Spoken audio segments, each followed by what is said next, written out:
Hey everyone, today we're going to dive into one of Shakespeare's most powerful and honestly most heartbreaking characters, Lady Macduff.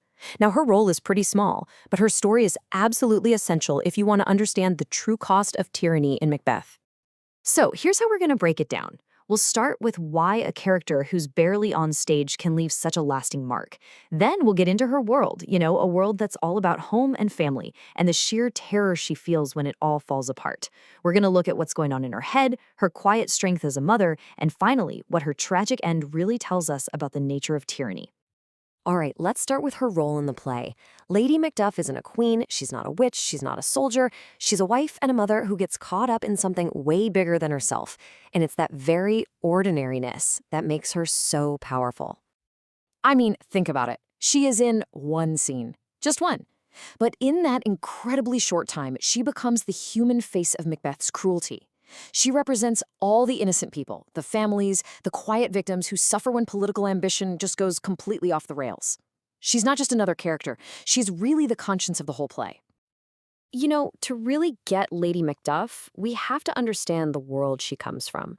Unlike pretty much everyone else in the story who's scrambling for power, her life is built around one thing: her family and the safety of her home. And this is where she becomes the perfect mirror image of Lady Macbeth, right? While Lady Macbeth is pushing for power, for status, Lady Macduff just wants peace and safety. One is driven by compassion, the other by a ruthless ambition. And that contrast is no accident. Shakespeare is using Lady Macduff to show us everything that Lady Macbeth has thrown away in her quest for the crown. Okay, so this peaceful world she's built, it's about to get completely shattered. And that brings us to the real, raw heart of her story, the moment her husband just leaves.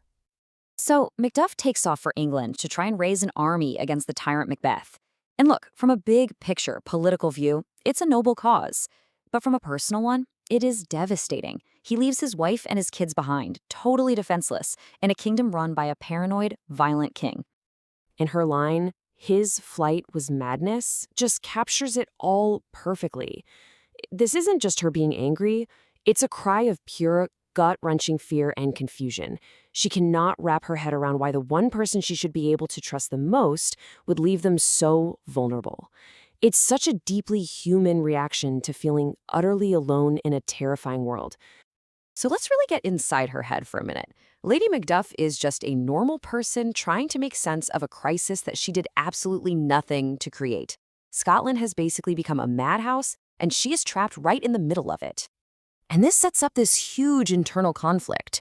She has this primal instinct to protect her kids, but she also wants to trust that her husband knew what he was doing. She's forced to grapple with this new reality that's just become unbelievably cruel and makes no sense at all. And her struggle, it really just boils down to this universal question, doesn't it? It's a question that goes way beyond the play. When all the things you count on, your family, your safety, justice, start to fall apart, how in the world do you find the strength to just keep going?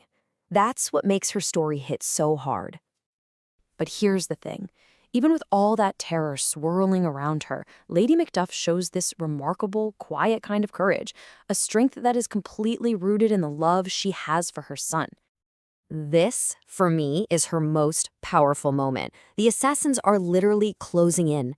And what does she do? She doesn't scream or panic in front of her child. No. Instead, she talks to him with this witty, loving banter. She is terrified, of course she is, but her very last act is one of motherhood, protecting her child emotionally, even when she knows she can't protect him physically anymore. It is just an incredible act of strength. So her death is absolutely heartbreaking. But it's so much more than a personal tragedy. It's the moment that the play's central theme really crystallizes: the true cost of tyranny. I mean, Macbeth has killed before, right? He killed the king, he killed his friend Banquo, but those were political moves, driven by his ambition and his paranoia. This is something different. Lady Macduff and her children are no political threat. Killing them serves no strategic purpose for Macbeth. It is a deliberate act. It's symbolic violence. By slaughtering an innocent woman and her children, Macbeth is showing us that his tyranny has completely consumed him. He's reached a point where he sees innocence itself as the enemy. He's not just killing rivals anymore, he's waging war on humanity, on goodness, on the very idea of a family. So, what Shakespeare shows us through Lady Macduff is that the real horror of unchecked power isn't just about who wins or loses a throne. The true cost is measured in the destruction of ordinary, gentle lives, the very fabric that holds society together. And that really leaves us with this final thought.